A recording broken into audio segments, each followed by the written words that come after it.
up fighting in kickboxing, and then after that I transitioned into wushu,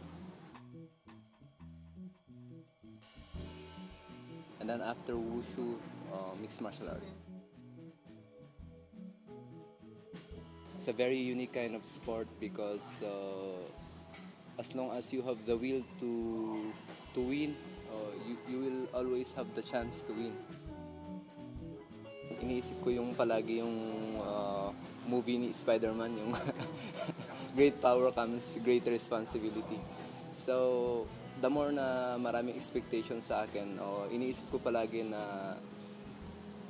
opportunity yon para ma-improve ko yung sarili ko, or opportunity yon para mas makonquer ko yung mga fears ko.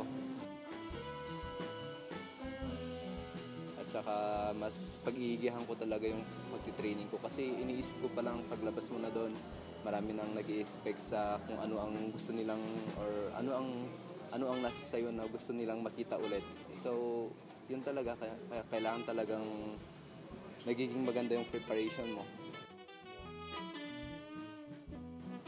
You always need to focus when you are training, and you need to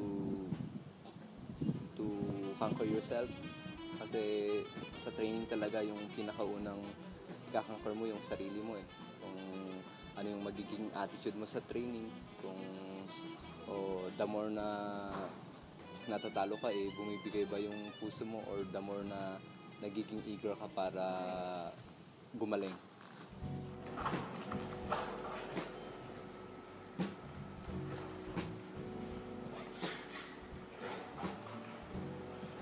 What motivates me is my faith in God. I believe that God has given me a lot of potential in competing in this kind of sport. So, I always believe na kung binigyan niya ako ng potential, bibigyan din niya ako ng lakas para gawin ko yung mga dapat kong gawin.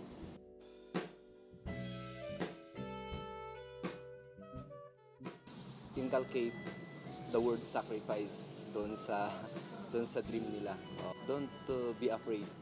Just go on and pursue that dream that you have. Masakit man o mahirap man, ang goal ko hindi lang yung hindi lang yung makuha ko yung belt, kundi yung aim mo, yung ma-inspire mo pa yung maraming mga Pilipino na magagaling na fighters, na someday hindi lang mag-i-stop yung sport sa amin, kundi alam mo yun, mas maraming mga upcoming fighters sa atin talaga na magiging world class champion.